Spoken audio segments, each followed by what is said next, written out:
Assalamualaikum warahmatullahi wabarakatuh. Alhamdulillahilladzi hadana lihadza wa ma kunna linahtadiya laula an hadanallah. Asyhadu an la ilaha illallah wahdahu la syarikalah wa asyhadu anna sayyidana wa nabiyyana Muhammadan abduhu wa rasuluh la nabiyya ba'dahu amma ba'd. Tiada kebahagiaan yang didapatkan oleh seorang hamba dalam menjalani kehidupan di dunia ini melainkan adalah sosok hamba yang perjalanan kehidupannya mendapatkan keridhaan daripada Allah Subhanahu wa taala. Orang-orang yang diberikan keridhaan, kasih sayang, perhatian dari Allah Subhanahu wa taala, maka tidak diragukan lagi mereka adalah orang-orang yang mendapatkan ketenangan, dan ketenangan itulah yang akan melahirkan kebahagiaan. Dan ini adalah dambaan setiap manusia. Apapun aktivitas, apapun pekerjaan yang dilakukan, maka yang diinginkan dari setiap itu adalah bagaimana mendapatkan ketenangan hidup, melahirkan kebahagiaan, yang itu merupakan dambaan setiap manusia. Maka kunci mendapatkan ketenangan itu, mendapatkan ridha daripada Allah Subhanahu wa taala adalah bagaimana kita bisa meraih, mendapatkan keridhaan Allah Subhanahu wa taala melalui satu jalan. Dan jalan tersebut telah diajarkan oleh Rasulullah sallallahu alaihi wasallam. Bagaimana seorang hamba ingin mendapatkan keridhaan Allah, maka jalan yang harus didapatkan, yang harus ditempuh untuk mendapatkannya adalah mencari keridhaan ibunda kita, mencari keridhaan kedua orang tua kita. Sehingga Rasulullah menyampaikan ridallah fi ridal walidain. Keridhaan Allah terletak pada keridhaan ayah dan ibu kita. Maka orang-orang yang ketika berada di waktu pagi sedang mendapatkan keridhaan, mendapatkan rahmat kasih sayang atas dasar pengabdiannya kepada ayah dan ibundanya, maka itu pertanda bahwa ketika itu seseorang itu sedang mendapatkan ridha Allah Subhanahu wa taala. Maka pintu kebahagiaan sudah terlihat. Karena tiada kebahagiaan akan diperoleh oleh seorang hamba melainkan ketika hamba itu telah mendapatkan ridha Allah. Sedangkan jalan untuk menggapai keridhaan Allah adalah dengan mendapatkan keridhaan ayah dan ibunda kita. Namun sebaliknya, tiada kesulitan di balik kesulitan yang dihadapi oleh manusia, melainkan seseorang yang di dalam hidupnya mendapatkan kemurkaan dari Allah Subhanahu wa taala. Maka mustahil seseorang akan mendapatkan kebahagiaan. Mustahil seseorang akan menikmati ketenangan hidup kalau ternyata Allah sebagai zat pencipta alam, Allah sebagai zat pemilik ketenangan dan kebahagiaan itu sedang murka kepadanya. Maka apa gerangan yang menjadikan Allah murka kepada seorang hamba? Salah satu dari sekian banyak perkara yang mendatangkan kemurkaan Allah adalah ketika seorang hamba itu sedang dimurkai atau dimarahi atau tidak disenangi oleh ayah dan ibundanya. Wa sukhtullahi fi sukhtil walidain. Murka Allah terletak pada kemurkaan ayah dan ibunda kita. Maka dua persoalan ini yang harus betul-betul kita fahami, bahwa bagaimana kita berusaha untuk mendapatkan keridhaan Allah dengan cara mencari dan meraih keridhaan dari ayah dan ibunda kita. Maka ini yang telah diwasiatkan, maka ini yang telah dipesankan Allah Subhanahu wa taala dalam Al-Qur'an surah Luqman. Allah Subhanahu wa taala berfirman, A'udzu billahi minasyaitonir rajim. Bismillahirrahmanirrahim. Wa wassaynal insana biwalidayhi hamalathu ummuhu wahnan ala wahn wa fisaluhu fi 'amain anishkurli wali walidaika ilayyal masir. Sadaqallahu maulana al-azim. Allah Subhanahu wa taala berfirman, telah kami wasiatkan kepada umat, kepada kaum manusia agar mereka berbakti, berbuat baik kepada kedua orang tuanya. Yang mana jasa ibu, yang mana sang ibu telah mengandung selama 9 bulan 10 hari dalam keadaan lemah yang berlipat-lipat, dalam keadaan susah yang berlipat-lipat. Dan kemudian bagaimana pengorbanan seorang ibu ketika hendak melahirkan, mempertaruhkan nyawa, mempertaruhkan antara hidup dan mati. Wa fisaluhu fi amain, dan kemudian menyapihnya selama 2 tahun. Allah menutup firman-Nya, anishkurli wali walidaika ilayyal masir. Dan bersyukurlah kepadaku, berterima kasihlah kepada ayah dan ibundamu. Ilayyal masir, kepadakulah kelak engkau akan kembali. Para sahabat yang dimuliakan Allah Subhanahu wa taala, di akhir ayat ini adalah sebuah isyarat yang sangat bermakna, bahwa Allah memerintahkan, menggandengkan antara bersyukur kepada Allah sebagai zat pencipta manusia dengan diperintahkan untuk berterima kasih kepada ayah dan ibunda kita yang menjadi sebab adanya kita di bumi, di muka bumi yang saat ini kita hidup di atasnya. Maka dari itu banyak hadis-hadis dari baginda Rasulullah sallallahu alaihi wasallam agar mengingatkan agar manusia tidak lalai, tidak membuang kesempatan, bahwa ketika mereka mendapatkan ayah dan ibundanya, berarti ketika itu sedang memiliki kesempatan besar untuk meraih rahmat Allah, untuk meraih ridha Allah, mendapatkan kasih sayang Allah. Dan itu adalah kunci daripada segala kesuksesan, kunci dari segala kebahagiaan.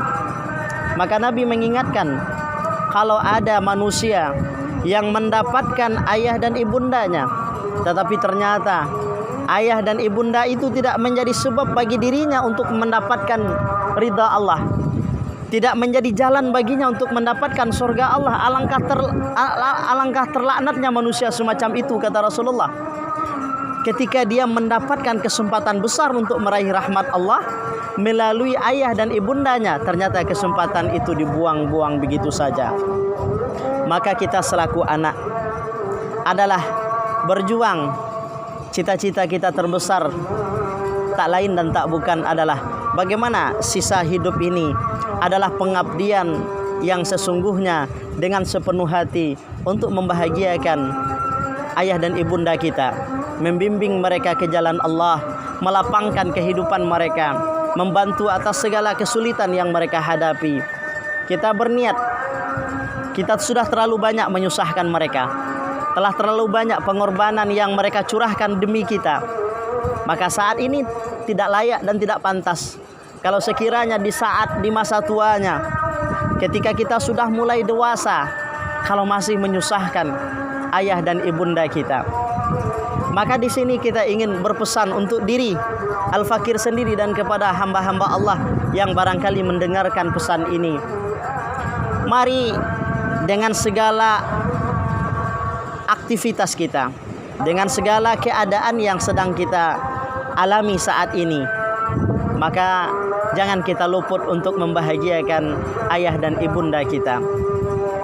Barangkali ada sebagian di antara saudara-saudara kita yang jauh, yang barangkali tinggal di perantauan, sedangkan ibunda di kampung halaman. Maka jangan putus-putus untuk menghubungi, untuk menelpon. Barangkali minimal 1 kali 1 hari, teleponlah ayah dan ibunda kita. Jangan pernah kita siksa mereka dengan kerinduan mengingat kita, kerinduan untuk berjumpa, untuk mendengar kalimat dan suara kita. Ternyata sang anak tidak pernah menghiraukan kerinduan sang ibu.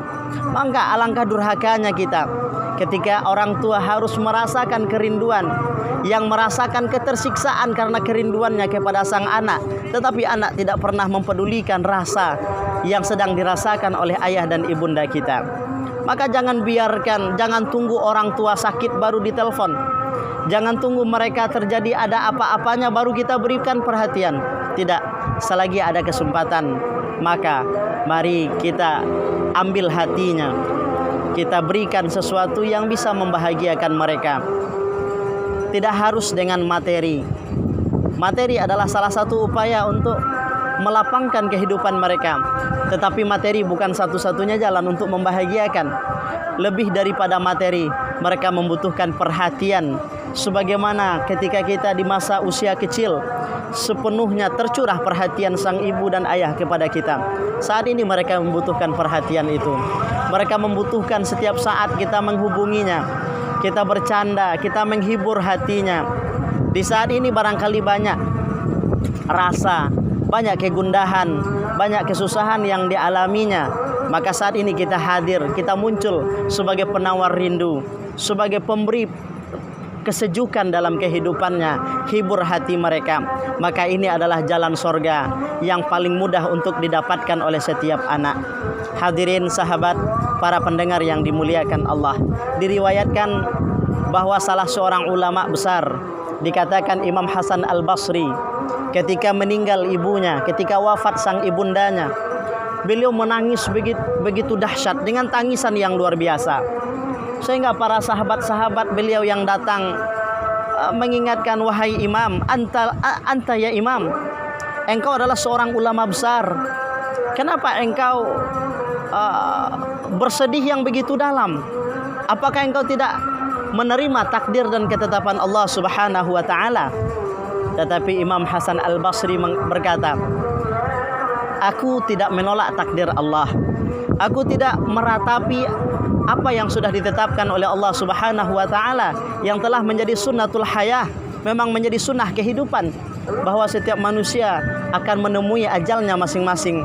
Tetapi yang aku sedihkan adalah aku telah kehilangan pintu surgaku. Aku telah kehilangan kesempatan yang mana biasanya setiap pagi aku mendapatkan peluang besar itu untuk meraih rahmat dan ridha Allah.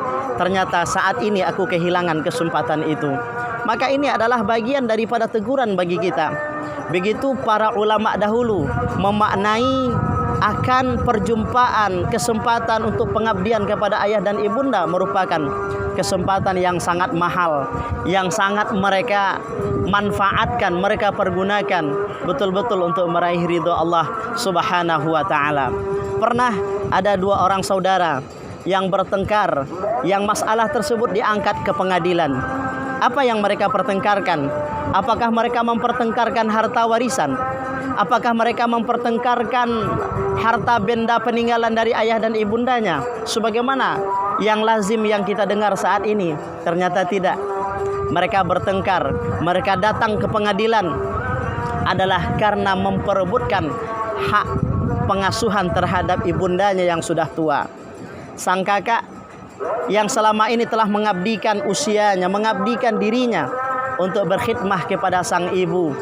Ternyata adiknya yang telah sukses, yang telah berhasil juga menginginkan untuk merawat ibundanya. Maka saat ini terjadi dua tuntutan. Sang adik ingin mengasuh, memberikan sisa hidupnya untuk pengabdian sepenuhnya kepada sang ibunda. Sang kakak juga tidak mau melepaskan kesempatan besarnya untuk meraih ridha Allah dengan mengabdikan dirinya kepada sang ibunya. Akhirnya kasus ini, dua kakak beradik ini menyampaikan persoalannya kepada pengadilan. Ini sekelumit ini yang ingin kita hadirkan adalah begitu besar para orang-orang salafun saleh, orang-orang yang saleh yang telah mendahului kita memaknai akan besarnya makna peluang dan kesempatan untuk berbuat baik kepada ayah dan ibunda kita. Semoga kita menjadi anak yang berbakti, anak yang meraih ridha Allah dengan jalan memanfaatkan kesempatan ketika kita masih memiliki ayah dan ibunda kita. Mari berikan pengabdian terbaik kita. Bahagiakan diri mereka, hibur hati mereka. Semoga dengan pengabdian kita, dengan kita berusaha untuk menjadi anak yang membahagiakan hati kedua orang tua kita, kelak akan Allah kirim anak-anak, cucu-cucu yang juga menjadi anak dan generasi yang berbakti kepada kita selaku orang tua mereka. Inilah yang dipesankan Rasulullah, birru aba'akum tabirrakum abna'ukum. Berbaktilah kalian kepada bapak kalian, kepada orang tua kalian. niscaya akan Allah kirim anak-anak yang juga berbakti, yang juga memberikan pengabdiannya kepada kalian selaku ayahnya. Sebaliknya adalah ketika kita tidak memperhatikan, ketika kita menyia-nyiakan hati, perasaan, bahkan kehidupan orang tua kita, maka ketahuilah hukuman Allah sebelum Allah berikan siksaan di akhirat.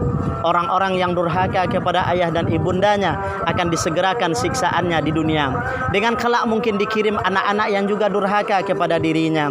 Maka semoga kita berharap Allah kirim kelak anak-anak yang saleh dan salehah, yang berbakti kepada ayah dan ibundanya.